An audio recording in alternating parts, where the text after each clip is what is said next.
토요일입니다. 엊그저께가 추석이죠. 코로나 때문에 이제 고향 방문도 자제하라고 그래서 많이들 못 움직이시고 그랬을 텐데 하여튼 이걸 계기로 해서 이제 우리 명절을 세는 풍속도 좀 바뀌고 그럴 것 같습니다.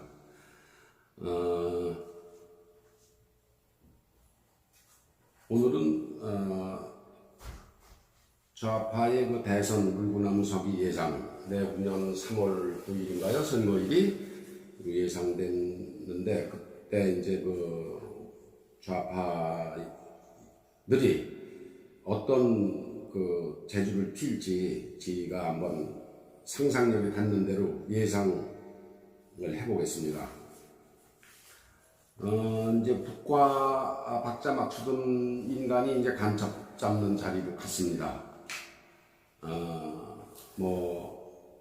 그 사람은 이제 몇 년 전 국회의원 공천을 못 받게 되니까, 지역 공천을 못 받게 되니까 이제 해봐. 나는 물구나무 서기를 해서라도 국회의원 배지를 달고 말겠다. 그런 사람입니다. 박지원이죠.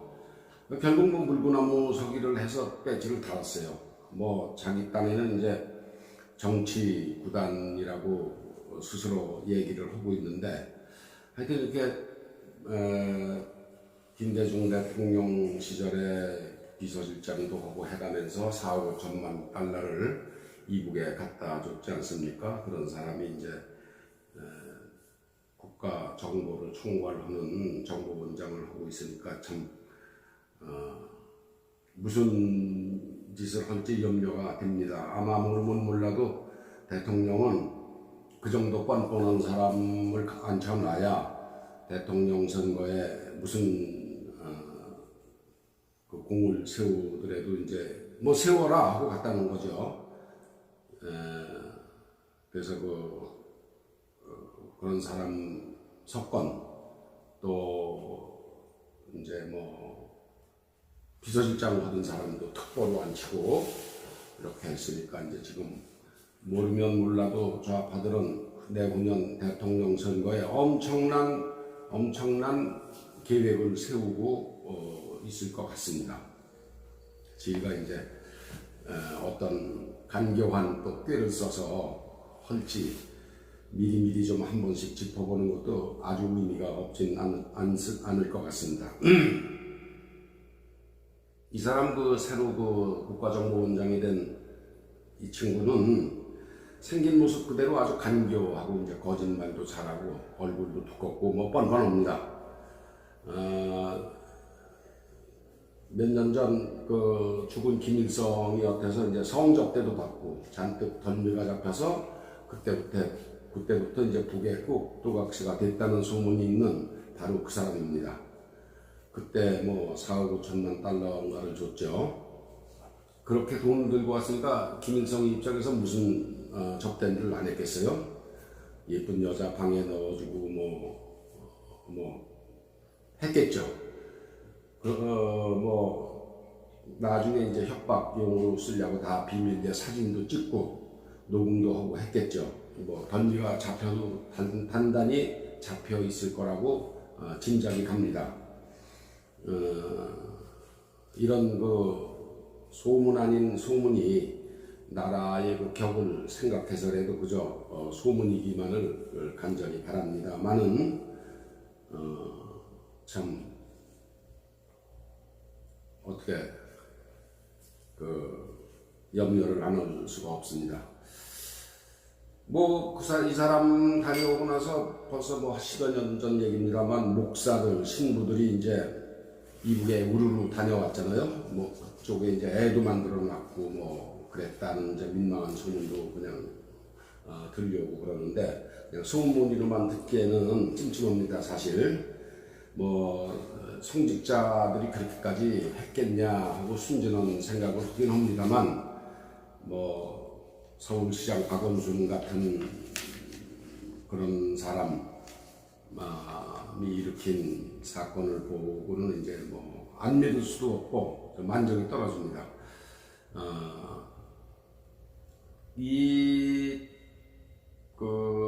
새로 국정원장으로 간 친구 그 아버지가 바로 1946년 남한에 있던 공산당이 자금을 마련하려고 그 화폐를 찍는 조선 정판사, 그 화표 지금으로 치면은 조폐공사입니다. 조폐공사 사장을 할 때 자금을 마련하고 하려고 이제 의조 지폐를 찍던 사람입니다. 이 지금 국정원장으로 간 할아버지가 새빨간 빨갱이죠. 아마 이 친구가 사형을 당했을 겁니다. 그리고 그 아버지도 아마 월북한 것으로 알고 있는데 한번 여러분이 좀 찾아보십시오. 그 이제 자기가 신의 경지인 정치구단이라고 이제 떠벌리는데 또 구단은 구단입니다. 이게 뭐 정치구단은 아니고 정치를 오염시키는 구단입니다. 그런 사람을 그 자리에 덜커덕 박은 사람이나 간 사람이나 댐댐이가 참 똑같다는 생각이 듭니다. 대통령도 이제 그런 사람을 그 자리에 앉혔을 때는 뭔가 아주 중요한 미션, 임무를 줬겠죠. 그렇지 않고서야 뭐 그렇게 앉혔겠습니까? 근데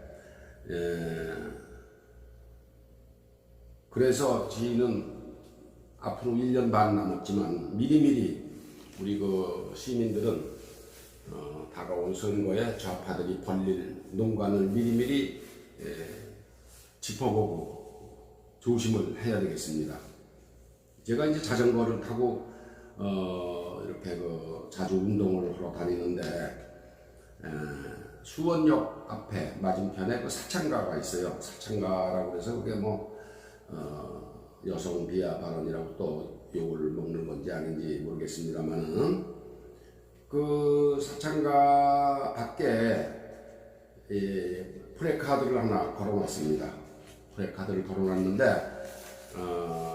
반일은 못해도 불매운동을 한다 이렇게 걸어놨어요. 반일은 못해도 불매운동을 한다. 그러니까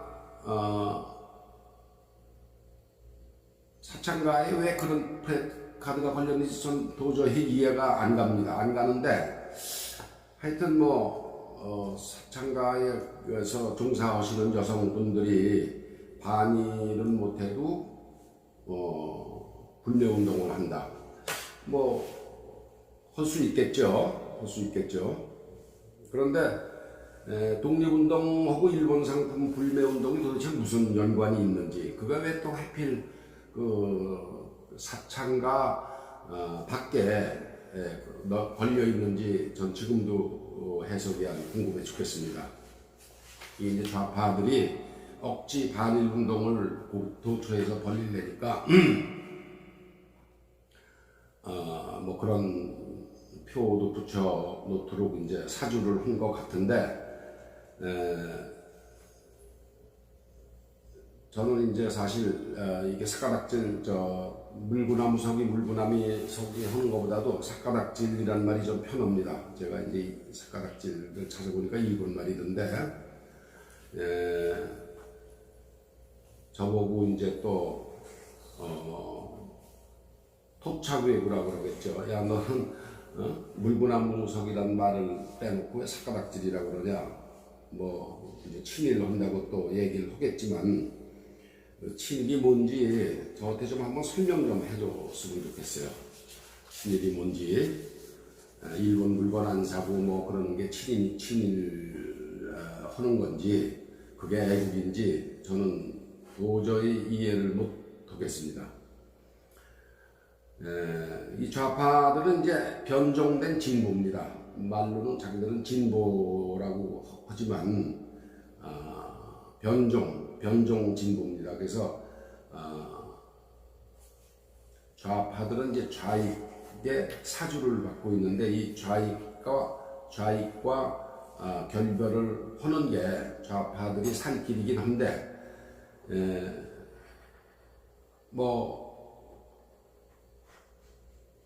결코 이제 그럴 것 같지 않아요.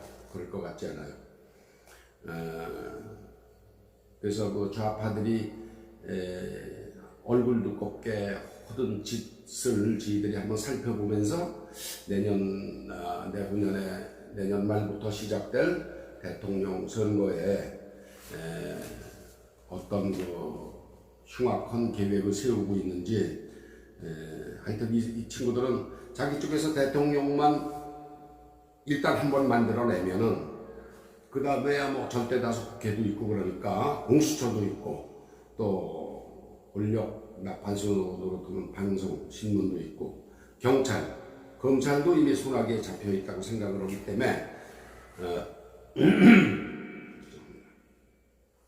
일단 대통령을 자기 편에서 만들어내는데 온갖 그걸 다 쓸 것 같습니다. 뭐 노빠, 문빠, 뭐 족빠, 뭐 이런 빠 부대도 많잖아요. 대깨문도 있고, 또 길거리에서 일사번란하게 이제 움직여주지 않습니까? 족빠, 조기를 아주 그 지켜 세우는 그런 무리들은 아주 그 두목이 파렴치 수준의 범죄로 재판을 받는 중에도 재판받고 온 그 차를 뭐 먼지를 닦아주라고 야단 법석을 떨고 그랬죠. 뭐 참 코미디입니다. 그런 든든한 지지 세력이 있기 때문에 이 친구들은 어떤 일이든지 저지를 것 같다. 이제 저는 그렇게 보는 겁니다. 이제 토커먼 뭐 유모차 몰고 나와서 죄 없는 아기를 태우고 아주 순수한 그 천진난만한 이미지를 연출하는 문바들도 있지 않습니까? 애들이 무슨 죄가 있나요? 근데 이제 그 노빠, 문빠, 족빠, 무슨 뭐 대깨문 이런 사람들이 다 사이비 진보입니다. 자기들은 진보라고 그러지만 사이비 진보입니다. 좌익에 세뇌된 악질 변종 진보입니다. 저는 이 사이비 진보를 좌파라고 부르겠습니다. 진보가 아닌 좌파. 그래서 그 건전한 진보가 100이라고 그러면은 사이비 진보는 40. 그 사이비 진보 40을 컨트롤하고 있는 게 아주 극소수의 좌익입니다. 좌익, 공산주의자라고 보면 되겠죠. 사이비 진보 좌파의 그 뇌수는 좌익입니다. 뇌수. 이 좌파들은 뭐가 옳고 그런 걸 몰라요. 그러니까 좌익들이 시키는 대로 합니다. 좌익들이 시키는 대로. 자기들은 판단을 못하는 거예요, 이게. 이 좌익이 좌파에게 이론적인 틀을 제공하고 투쟁 방법을 가르칩니다. 아주 섬뜩한 구호도 뇌에 주입시키죠. 뭐 미국산 쇠고기 수입 파동 때 어린 자녀를 그 유모차에 태우고 나와서 뇌송송 구멍 닫고 기억하십니까? 또 촛불 시위 때는 어땠습니까? 그러니까 진보를 좌청하는 좌파는 뭣도 모르고 좌익의 농간에 놀아나는 꼭두각시예요. 자기들이 속고 있다는 걸 모릅니다. 생각을 안 하기 때문에 몰라요. 그런데 좌익은 공산주의자입니다. 공산사회주의자. 아주 이 친구들은 목적을 위해서는 수단과 방법을 안 가리는 아주 철저한 그건데 자기들은 이제 서구 사회주의, 서구의 민주적 사회주의를 가리켜서 사회주의자라고 합니다. 자기들은. 그런데 이 사람들이 얘기하는 사회주의라고 하는 것은 서구 민주주의에서 얘기하는 그런 사회주의가 아니고, 말하자면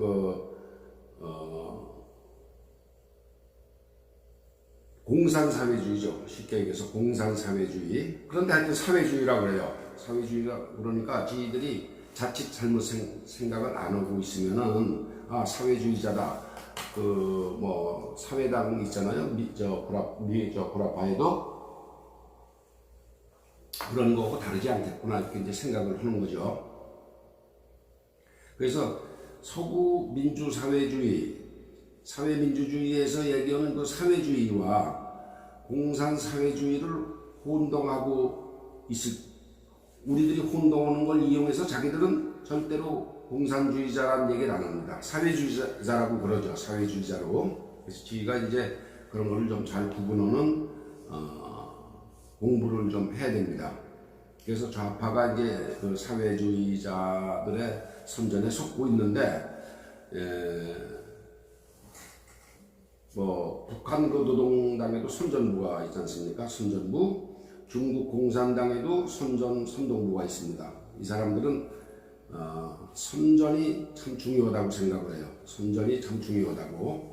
그래서 이 사람들이 얘기하는 선전은 우리가 아는 그 공보라든가 홍보 뭐 이런 거와 퍼블리시티, 영어로 퍼블리시티와는 아주 다른 얘기입니다. 선전선동입니다. 글자 그대로 사실 여부와 관계없이 선전선동, 이거에 아주 능하기 때문에 이 공산주의자들이 얘기하는 선전선동에 우리가 당하지 않기 위해서는 좀 더 철저하게 공부도 하고 그래야 되는데, 사람들이 그렇게 다 하나같이 우리 말하자면 우리 마음 같질 않잖아요. 우리 마음 같질 않잖아요. 그러니까 이제 거기에 우선 이제 우파는 당하는 겁니다. 이 선동에. 보세요. 이제 중공에서 하루 전 세계에서 하루 30만 명이 코로나로 확진되고 있는데, 중공은 이미 자기네 14억 인구는 한 명도 안 생기고 있다. 완치됐다. 이게 선전선동입니다. 아주 대표적인 선전선동입니다. 그러니까 눈 하나 깜짝 안 하고 이제 15억이 한 명도 안 생긴다고 하고 있는 거죠. 눈 하나 깜짝 안 합니다. 중국은. 그러니까 저희가 사회주의라는 말에 두 개의 속성이 있다는 사실을 저희는 철저하게 잘 알아야 됩니다. 그래서 이제 선전선동에 능한 권력을 잡기만 하면, 일단 잡기만 하면은 나중에 부정선거니 뭐니 해도 된다. 이런 좌파들의 농간을 저희가 잘 알고, 어떤 농간을 얘네들이 부릴래나, 이걸 좀 예상해 보는 것도 아주 의미가 없지 않습니다. 그래서 저희가 오늘은 좌파들이 앞으로 대통령 선거에서 부릴 농간을 하나씩 짚어보겠습니다. 미국과의 갈등을, 첫 번째, 미국과의 갈등을 아주 극대화할 걸로 예상됩니다. 한미연합도 축소하고, 연합훈련도 축소하고, 축소를 넘어서 폐지 요구를 할 가능성이 있습니다. 시나리오 1입니다. 미국과의 갈등을 극대화하려고 하는 게 좌파들이 다음 대통령 선거에서 벌일 수 있는 가장 있음직한 시나리오입니다. 주한미군 준비용 분담금 협상, 그것도 지연하고, 한미연합훈련 축소, 이미 축소되고 있지 않습니까? 연기되고 있지 않습니까? 이 착착 의도대로 진행 중이죠. 주한미군이 이제 없으면 한국은 안보가 참 흔들리는데, 이 주한미군하고 갈등을 일으키면은, 비록 자기들이 국가의 안위를 떠나서 정권을 지킬 수 있다고 판단을 하는 거예요. 이 좌파들은. 네. 그래서 한국전쟁에 군대를 보낸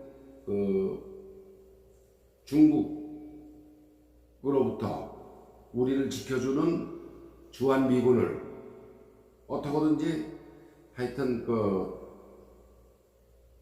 약화시켜서, 갈등을 일으켜서 여론이 들끓는 틈을 이용해서 이제 반일 운동을 반미로까지 대통령 선거에 이용을 하려고 하는 그런 의도를 저희가 조심해야 됩니다. 철저하게 경계를 해야 됩니다. 한미훈련 이미 축소됐죠? 폐지하겠다고 일방적으로 통보할 가능성이 있습니다. 이제 주한미군이 중국 공산당 정권에 대항하는 세계 필수 전력이기 때문에 미 정부가 반발을 했죠. 그 다음에 이제 그럼으로써 한미 간에 심각한 갈등이 일어날 거예요. 그렇게 되면은, 근데 이제 거기서 반미 시위가 벌어지고 아주 국론 분열이 일어날 텐데, 좌파는 그걸 표결집, 여론 호도에 교묘하게 또 이용할 겁니다. 그러니까 주한 미국과의 갈등을 극대화하는 좌파의 전략을 지가 미리 조심을 해야 되겠다. 그런 말씀을 드립니다. 그 다음에 이제 몇 년 전, 십몇 년 전에 일어난 그 미순이, 효순이 그 동두천에서 장갑차 미군 훈련 중에 치여 죽은 미순이, 효순이 사건 같은 사건이 한 건만 더 일어나면은 이거는 뭐 아주 참 생명이 생명이 하나 잃었다 안 잃었다를 떠나서 굉장히 좋은 찬스죠.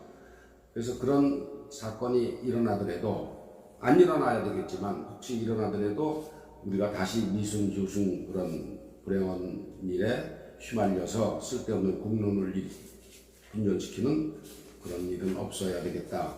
그래서 그런 사건이 한 건이라도 더 일어나기만 하면은 뭐 일부러 일으키지는 않겠지만 한 건이 더 일어나기만 하면은 자기들의 목적 달성을 위해서 얼마든지 기획하고 실행할 능력이 있다고 봅니다. 그래서 효순 미선 사건 같은 거는 일어나서 안 되겠지만 혹시 그런 사건이 일어나더라도 지가 이 좌파들의 그런 손전에 넘어가지 말고 냉철하게 대처를 해야 되겠다. 안 일어나면 제일 좋죠. 그 다음에 이제 지가 생각할 수 있는 게 미국이 이제 1년에 한 2차례 항공모함이 부산에 입항을 합니다. 그러면 미 군항 입항을 거절하는 그런 것도 이 정부가 능히 할 수 있는 정부다. 이 항공모함이 바다에서 4개월, 5개월 작전을 하면은 반드시 항구에 들려서 보급도 받고, 그러기 위해서는 오키나와도 들리고 일본의 사세보도 들리지만 부산에도 1년에 2차례씩 들리잖아요. 근데 야 이제 오지 마라. 그러면 어떻게 되겠습니까? 그러니까 자연히 이제 아주 큰 한미 간의 갈등이 생기는 거죠. 좌파들은 하여튼 무슨 방법이든지 그런 식의 능히 그런 선전을 할 수 있는 그런 아주 꾀가 있는 거예요. 저희가 있는 거죠. 그래서 우리가 그런 것도 대비를 해야 되고, 무슨 핑계를 내든 항모나 함에 입항을 거절하면은 주한미군이 심각한 작전상 차질을 빚으니까 입항 금지가 양국 간 심각한 갈등으로 비화하고 선거에 유리하게 이용될 수도 있다. 하여튼 미군하고의 온갖 갈등을 유발할 겁니다. 그 다음에 이제 주미 한국 대사를 소환한다거나, 미국에 나가 있는 대사를 소환하거나, 한국에 나와 있는 대사에 대해서 비토를 한다거나 해서 상상하기 힘든 일이지만 파장이 아주 굉장히 크죠. 그런 상대국 대사를 비우호적 인사로 지정해서 본국으로 데려가라. 그걸 PNG라고 합니다. 페르소나 non grata, PNG라고 하는데, 한국에 와 있는 니네 대사 데려가라. 우리 더 이상 이 사람 니네 대사를 인정 못하겠다. 라든가, 미국에 나가 있는 한국 대사를 소환한다든가 하면은 이게 심각한 양국 간의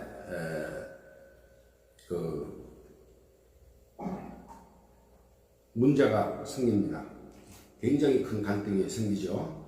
사실상 단교에 준하는 행동인데, 이런 행동도 좌파는 서슴지 않고 할 수도 있는 정권이다.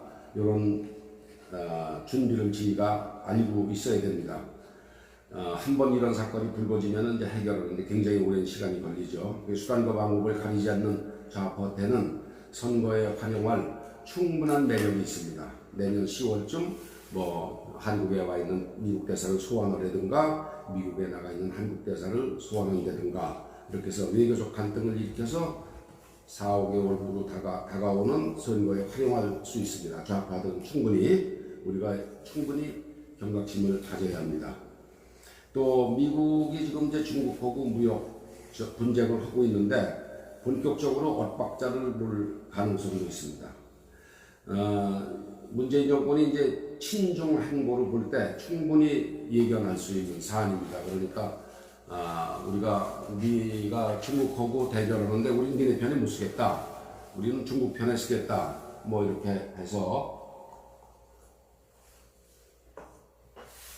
이제 문제를 잡을 수가 있죠. 근데 이제 11월 미국 대통령 선거 결과가 어떻게 나오느냐에 따라서 상황이 바뀔 수 있습니다. 지금 트럼프도 코로나 확진을 받아서 14일 동안 사람도 못 만나고 선거운동도 못하게 되어 있습니다. 지금 부인하고 같이. 그래서 미국의 그 대통령 선거 결과가 어떻게 나올지 모르겠지만 하여튼 우리 정부로서는 시진핑의 바지자락을 이제 어떻게든 잡아야 되겠다. 그런 일념이 없어지지 않는 한 미국과 중국의 무역 전쟁을 중국 편에 섬으로써 미국과 엇박자를 놓을 수 있다. 저는 이렇게 보고 있습니다. 한미동맹 중요성은 좌파들의 그 정권 재창출에 비하면 전혀 중요하지 않습니다. 재집권을 해야 온갖 거론되는 비리도 덮을 수 있기 때문입니다. 그렇게 해야만 줄줄이 법정에서는 참혹한 꼴을 면할 수가 있기 때문입니다. 대한민국을 태어나서는 안 될 나라로 인식하고 있는 저들에게 한미동맹은 목구멍에 가십니다. 회기만 되면은 국가 내놓고 한 손을 잡을 수가 있고 평화라는 미용으로 얼마든지 국민을 속일 수가 있습니다. 당장은 이제 국민적 저항 때문에 계속 군부를 떼고 있는 거죠.